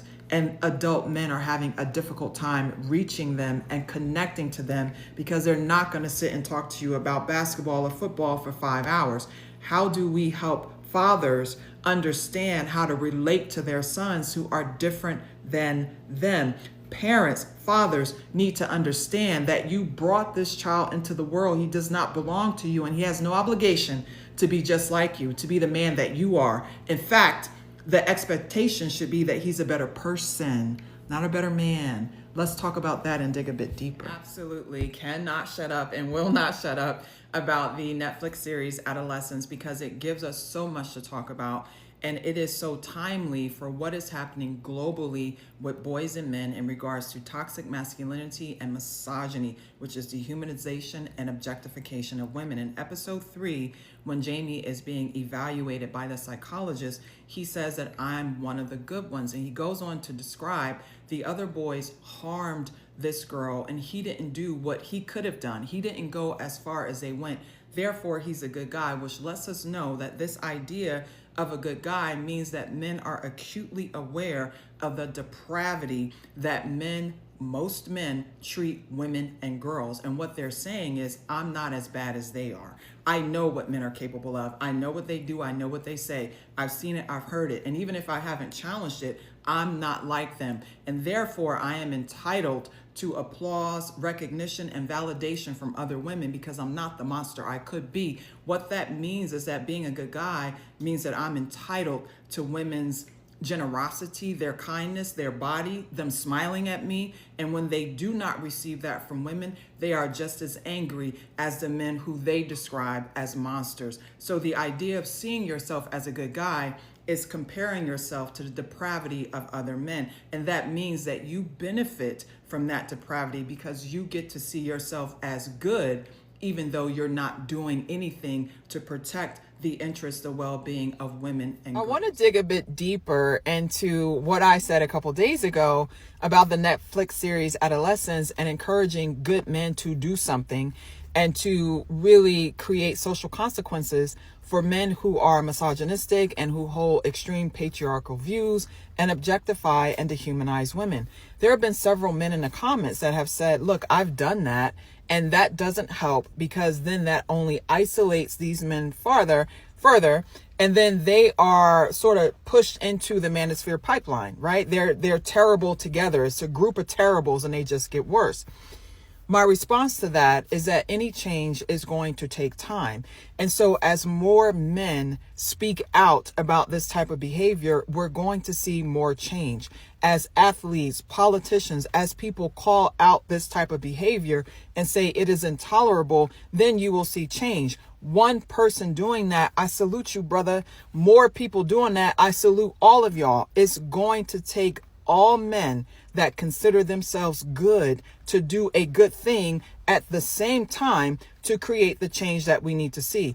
People are motivated by social consequences, and that means you lose your status in the community. I don't care that you play basketball. I don't care that you're on the National Honor Society. You beat your girlfriend up, bro. So we're not cool. We have to create this standard of behavior and this treatment of women as fair and equitable. And if you cannot do that, then you cannot hang out with us. I said what I said, and I meant it. Back again with another topic that I want to introduce for us to talk about. This time, I'm actually calling out my own generation. If you're new to me or new to my content, my name is Miss Aisha. I'm a licensed mental health professional. And yes, I did graduate from Boston University back in the day. I'm 47, big time Gen X, right? Born and raised in Trenton, New Jersey. In the Netflix series Adolescence, most of the adults that we're focused on are Gen X. The cop, the parents are Gen X. The father was turning 50. I'm 47. What I find with Gen X is that we minimize the effect of social bullying on adolescents and teenagers. We do not understand the extent and the role that social media plays in their life. We did not grow up with social media. Most of us didn't have social media until we were adults. And so it was not a part of our childhood. And I want you to understand, for us as a generation, we had real life bullying. Like, I was beat up for real. Like, that's a real bully. We don't understand the bullying on the internet is worse. It is ubiquitous. It is everywhere. It is very, very intrusive. It's debilitating to the mental health of adolescents and teenagers. And as a generation, we have to do a better job of listening and being curious about what is this like for these kids to grow up like this. In the series, the adults didn't even know what the emojis meant. We have to do better. We have to show up. All Gen X professionals, this is a call to action. We have to listen to what these children are telling us because their lived experience is very different. We're going to start this week off digging a bit deeper into a lot of the nuance that I'm seeing being introduced in the conversation on misogyny and men and the indoctrination of boys and men by Red Pill Content and the Manosphere. In episode 3 of Adolescence, the Netflix series, there's an exchange that is missed that I want us to talk about. In this episode, Jamie is explaining that he asked Katie out after her nudes had been circulated around the school and after he had observed the boys laughing at her because she's flat-chested. And as he says that, he turns to the psychologist and he says to her, "No offense." In that exchange, it's very quick, he objectified the psychologist in a way that I don't see people talking about, right? But he clearly objectified her in that interaction. He goes on to say that he knew that Katie was vulnerable. He knew that she was feeling rejected and alienated and isolated because she was being picked on, and the whole school saw these pictures. So he felt like that was the right time, the most opportune time to ask her out. And when she said no, she didn't only say no, she said hell no. She went and clowned him on Instagram. Then that's when that eruption, that entitlement, that rage of the good guy of I should have access to you because I'm not a monster. And the other monsters looked at the pictures and laughed, but I looked at the pictures and I saw a victim. And I decided that I would ask you out and I would give you a chance and I would extend this olive branch to you because everyone's laughing at you, but I'm not going to do that. That entitlement is the mentality of the good guy. So when people ask me, do perpetrators of violence, do people who are manipulative, do they know what they're doing? Yes. They know exactly what they're doing it, and they are doing it on purpose. I believe we have gotten to the point in our discussion about the Netflix series Adolescence where we're starting to talk a little bit more about solutions. If you're new to me or new to my content, my name is Miss Aisha. I'm a licensed mental health professional. I have over 20 years experience working with boys and men in all types of communities, so I do have a lot of insight into what we're about to talk about now. This question is basically asking me, how can parents begin to determine how their sons feel about women? Let me help you understand a couple things. Number one, misogyny is the default setting of boyhood. Misogyny is the default setting. It is already in your home. It is already in your living room. It is already on their phone. It is already in their bedroom. It is already on their streaming device. It is here. We are past the point of prevention. Right now, we are talking about intervention. And as a parent concerned about this issue, your number one responsibility just became the social life of your son. That means that if we want a different outcome from a sociological issue, then we need different social experiences. That means that you have now become the anchor in your son's social life. You need to know who his friends are, who their parents are, what are they watching, what are they listening to, what do these emojis mean, who's on their Instagram, who's on their Finsta. Finsta is their burner account, so you need to know that too. All of this has now just become your responsibility. Remember, social issues require social change. You have to create different social experiences for your son if you want a different outcome. So playing sports is no longer enough. We need art classes, we need music classes, we need your son involved in community-based activities. We need them doing something that activates empathy and activates cooperation with other people, especially with girls. That means that creating different social experiences for your son is key, no matter where they are on the spectrum of misogyny. I hope that helps. The hidden meaning behind all the emojis used in adolescence. So the first one is the red pill, which originally comes from the film The Matrix and is basically synonymous with the idea of waking up to harsh realities or a harsh truth. So in this context, taking the red pill means waking up to a reality where men are oppressed by a feminist society. The dynamite emoji is used to describe an incel who is exploding, or in other words, has become seriously radicalized by the thought that they've absorbed from the manosphere. The 100 emoji is used to represent the 80-20 rule, which is a distorted interpretation of a principle from an Italian sociologist. Incels use it to make the claim that 80% of women are only interested in what they call the top 20% of men. This basically reinforces their belief that men are destined to be left out. The series also suggests that different coloured love hearts have different meanings. It says that red means love, purple means horny, yellow means flirtatious, orange means support, and pink means affectionate. The series also says that the kidney bean is used as a symbol of identification for an incel and is also a call to action from the manosphere. There's been a lot of articles that point towards the harrowing meaning behind these emojis, but the truth is that they're actually fictionalized in their meaning and are used as part of a wider point that the series makes, which is that these kind of ideas can spread on digital platforms without being detected or policed by adults. From my professional perspective, what do I think the psychologist in Adolescence would have written about him in a report? Someone else has commented under your comments some really interesting points, but they're talking about something a little bit different. What this particular person does, this particular psychologist, she is not working for the mental health service. She is not working for social services. She is working for the defense team.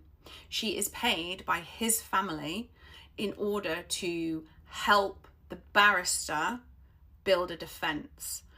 And there was more than one psychologist that did this. Often a defense barrister will get a couple of analyses because everybody sees things slightly differently, and the prosecution will also have him assessed by a couple of people. And she said it quite clearly. What she was trying to do was understand his understanding of the situation. And that is all she is trying to do. And what his defense team effectively are trying to do by understanding his understanding is ascertaining whether he understood that by carrying a knife, that is a crime, and by using it, it is a crime, but that also killing somebody means that they are dead. Now that sounds very obvious, that if you kill someone, they are dead. But that is from an adult perspective. Children, which you are at the age of 13, do not have the same concept of death. And I've said this in another video. When my daughter Julia died at 16, a lot of her friends who were 16 did not understand that she would not be returning to school. They did not understand that she would not be returning their text messages. And they were 16.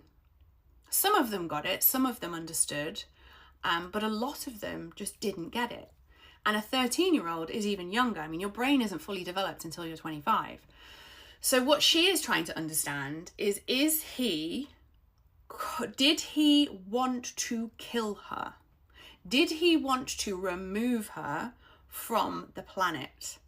Was this a premeditated murder where he wanted the outcome to be that she no longer existed?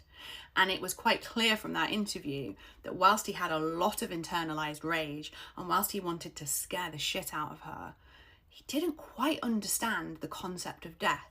It was kind of obvious, or at least this is the way that I took it, that he knew that he was in trouble and he tried to get out of the trouble. I don't know if you recall the scene where he admitted he had a knife. He said, I had a knife, I could have done anything, but I didn't. The other boys would have. So he doesn't understand. He did not understand that him having a knife in itself is terrifying. It doesn't matter what anyone else would have done. They're not the ones with the knife. He was. It's a crime and it's also terrifying. He didn't get that. Very clear he didn't understand that. He didn't have the understanding. And although he used that knife to hurt her, I don't think he wanted to kill her. I don't think he wanted her to be dead. And that is probably, she was obviously absolutely terrified of him and realizes he has all this rage and he definitely wants to overpower women, and she will most likely put that in her report. But it was also very clear that he probably thought he was in trouble and he'd probably get in a bit more trouble, get told off. He might have to stay in the unit for a little bit, but that at some point, probably soon, he would get to go home and go back to school. That was quite clear from what he was saying. He didn't quite understand that he has ruined the rest of his life, his family's life, and Katie is no longer on this planet, and that's going to affect all of her family and friends as well. So his understanding of the situation was not great, but it remains that he is probably quite a dangerous person. And so if she's a good psychologist in her report, she would probably add all of those things. However, she knows that she works for the defense. So I think that's where being a woman then comes into it, because the defense are wanting her to say that he didn't have an understanding, because they want, defense barrister wants to win. So all of the legal game of it will come into play. But yeah, his understanding was not that of an adult. I mean, he won't be tried as an adult anyway, because he can't by law, but he didn't have an understanding of what he had done and what the impact on the rest of his life. But he did have that rage, and he did have that need to overpower women and need to control. Me personally, I would want him assessed for and I hate to say this, I hate to say autism, because everybody says, oh, all the criminals are autistic. No, but he has a need for control, and that is something that I would want to have looked at. But because he wanted to gain control just in that interview. But there we go. I also am autistic, so I hate it that we label autism as something that means you're going to be violent. I'm not a violent person, but I do have a need for control. But I would definitely be looking at things like that. One observation that I learned through watching Adolescence was the adultification of black girls. So in, of course, the series, we see Jade, who is Katie's best friend, go through a lot of emotions. She's emotional, she is out of it, because of course her best friend has been murdered and so forth. And when she's, being interviewed by the police, and then she kind of burst out because she's emotional, of course, of what has happened. I observed a line that Ashley said, and he goes, "Why is she so aggressive?" And that to me showed the adultification of Jade in that moment. Ashley in that moment didn't see Jade as a little girl or a child who lost her best friend, but he saw her as an adult that now needs to reason with the fact of her feelings. He saw her as someone who is now questioning, why do you need to act out like this? Why do you need to be like this? And we are then introduced into the theme of the adultification biases that a lot of black girls go through in secondary school, and where we are introduced to it in secondary school. And even when Jade has that fight and then she goes off as well, I think she's talking with one of her teachers, the teacher even still tries to show to her to even reason like an adult, Jade, no, you don't have to act like this, all this stuff, etc. Tries to make her be so mature for her time. And this is why, for me, I am so burdened with protecting children's innocence, and burdened with letting children just be children, but if that line was intentional, and if that theme was intentional, I don't know, this is just my observation, that is something in which a lot of black girls can relate to, is where secondary school is where we are introduced to a lot of adultification biases. Our feelings and our emotions are pushed to the side, and we are kind of being presented with that strong black woman narrative, which inherently was depicted onto Jade. So yeah, a really good series and a lot of lessons to be learned.